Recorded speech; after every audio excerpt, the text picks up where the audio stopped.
প্রিয় সপ্তম শ্রেণীর শিক্ষার্থী ভাই ও বোনেরা, তোমাদের স্বাগত জানাচ্ছি এই সপ্তম শ্রেণীর গণিত টিউটোরিয়াল ক্লাসে। আজকের আলোচনায় থাকছে প্রথম অধ্যায়ের 1.2 অনুশীলনীর 15, 16, 17 এই তিনটে অঙ্কের সমাধান।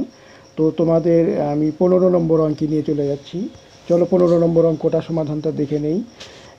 এখানে অঙ্কে বলা হয়েছে যে 56,728 জন শূন্য থেকে কমপক্ষে কতজন শূন্য সরিয়ে রাখলে বা তাদের সাথে কমপক্ষে আর কতজন শূন্য যোগ দিলে শূন্য দলকে বর্গাকারে সাজানো যাবে।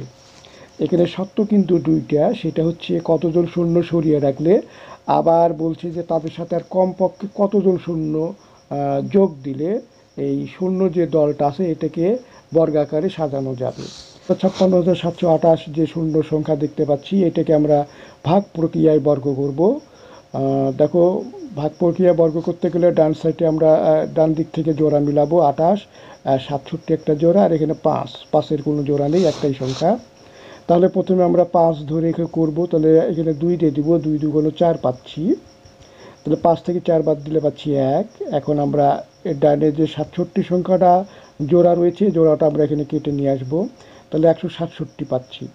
এখন এখানে যে 2 পাইলাম, এই 2-এর সাথে এখানে আমরা দ্বিগুণ গুণ হবে, অর্থাৎ 2 গুণ হবে।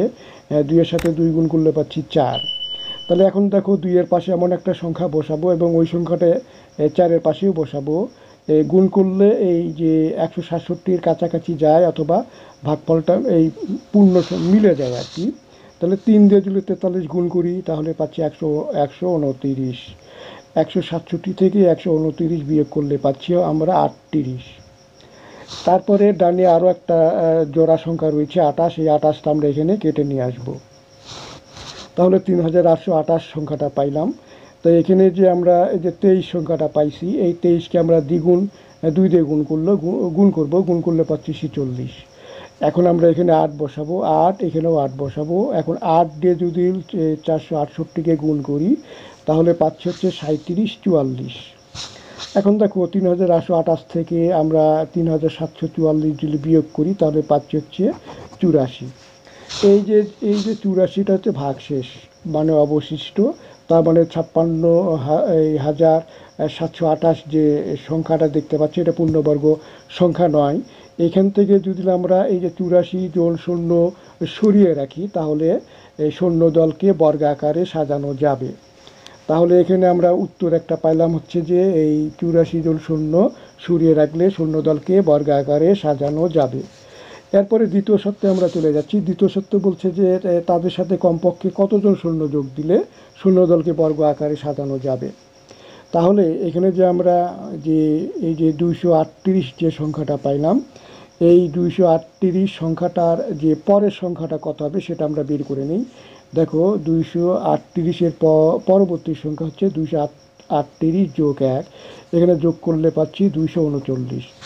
এই 239-এর আমরা যদি বর্গ করি, তাহলে পাচ্ছি হচ্ছে 27,121। এই 27,121 ব্যাপারটা বুঝো, এখানে 56,728 এই সংখ্যাটা যদি না হয়ে যদি 27,121 হতো, তাহলে বর্গাকারে সাজানো যাইতো। যেহেতু এখানে কম আছে, তার মানে এখানে আর কত যোগ করলে আমরা বর্গাকারে সাজাতে পারবো। তাহলে দেখো, 27,121 থেকে 56,728 আমরা বিয়োগ করব। এখানে আমরা বিয়োগ করে পাচ্ছি 393 জন।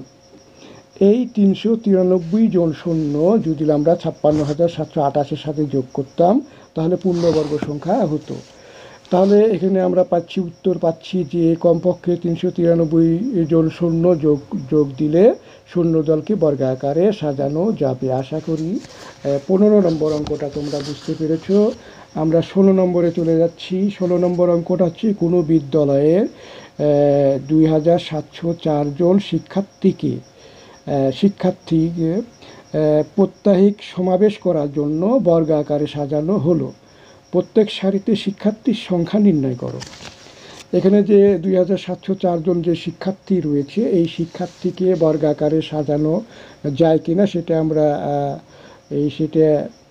বর্গ করেই বুঝতে পারবো। তাহলে বর্গ করে যেটা উত্তর পাবো সেটাই হবে সারির সংখ্যা।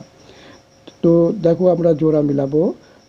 0,4 আর এখানে 27। প্রথমে 27 দিয়ে দিব, তখন আমরা যদি 5 দিয়ে দিই 5 5 25 পাইলাম। 27 থেকে 25 বাদ দিলে আমরা পাচ্ছি 2, আর 0,4 জোড়াটা আমরা এখানে কেটে নিয়ে আসবো। এই 5-এর সাথে 2 গুণ করে পাচ্ছি 10। তাহলে এখানে যদি আমরা 2 বসাই, এখানে যদি আমরা 2 বসাই, 2 দিয়ে যদি 102কে গুণ করি তাহলে পাচ্ছি 204। তার মানে সংখ্যাটা পূর্ণবর্গ সংখ্যা, অর্থাৎ এটা প্রত্যেক সারিতে সমান সংখ্যকভাবে সাজানো যাবে, কোনো অবশিষ্ট থাকবে না। তার মানে প্রত্যেক সারিতে এই যে এখানে 52 জন শিক্ষার্থীকে প্রত্যেক সারিতে সাজানো যাবে। এই হচ্ছে তোমার এই 16 নম্বর প্রশ্নের উত্তর। তো 17 নম্বরে চলে যাচ্ছি। 17 নম্বর অঙ্ক করার আগে তোমাদের কাছে একটা রিকোয়েস্ট, আমার এই চ্যানেলটি সাবস্ক্রাইব করিয়ে রাখার জন্য। তো চলো 17 নম্বর অঙ্কে কী বলছি একটু দেখে নেই। যে একটি সমবায় সমিতির সদস্য সংখ্যা ছিল প্রত্যেককে তত 20 টাকা করে চাঁদা দেওয়ায় মোট 20,480 টাকা হলো। ওই সমিতির সদস্য সংখ্যা কত বের করো।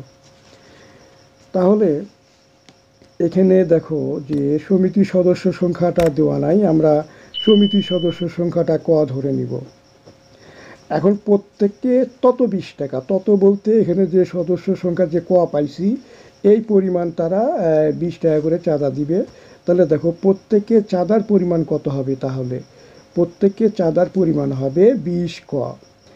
হ্যাঁ, 20 ক। তাহলে প্রত্যেকে চাঁদার পরিমাণ যদি 20 ক হয় তাহলে মোট চাঁদার পরিমাণ কত হবে। আর এখানে সদস্য সংখ্যা হচ্ছে ক, তাহলে এটার সাথে ক গুণ হয়ে যাবে। তাহলে মোট চাঁদার পরিমাণ দেখো 20 ক গুণন ক। এখানে আমরা গুণটা করে দেখাই। গুণটা হচ্ছে 20 আর ক গুণ করে পাচ্ছি ক স্কোয়ার। তাহলে মোট চাঁদার পরিমাণ আমরা পেলাম 20 ক স্কোয়ার। আর অঙ্কের মোট চাঁদার পরিমাণ দেওয়া আছে 20,480। তার মানে বুঝতেই পারছো প্রশ্ন মতে এই মোট চাঁদা সমান সমান এই মোট চাঁদা।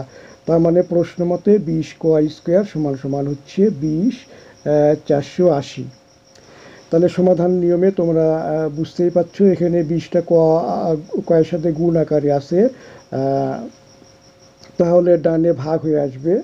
তাহলে ক স্কোয়ার সমান সমান দেখো 20,480 ভাগ হচ্ছে 20। এখানে যদি আমরা এই যে 20,480কে 20 দ্বারা যদি ভাগ করি, ভাগ করলে পাচ্ছি 10 24। তাহলে এখানে যে কয়ের পরে যে স্কোয়ার দেখতে পাচ্ছ এই স্কোয়ারটা ডানে রুট হয়ে আসবে, অর্থাৎ 10 24-এর সাথে রুট হয়ে যাবে। আমরা যদি ক্যালকুলেটারে রুট 10 24 টিপি তাহলে পাবো হচ্ছে 32। 32টা কী পাইলাম, ক সমান সমান 32। কটা কী ধরছিলাম, মোট সমিতির সদস্য সংখ্যা হচ্ছে ক। তাহলে কয়ের মান আমরা পেয়ে গেলাম, কয়ের মান পাইলাম 32। তাহলে সমিতির সদস্য সংখ্যা হচ্ছে 32। আশা করি তোমাদের অঙ্কগুলো বোঝাতে পেরেছি। আর আজকের ভিডিও এই পর্যন্ত। পরবর্তী ভিডিও দেখার আমন্ত্রণ জানিয়ে এখানেই শেষ করছি। সবার সুস্বাস্থ্য কামনা করে এখানেই শেষ করছি। আল্লাহ হাফেজ।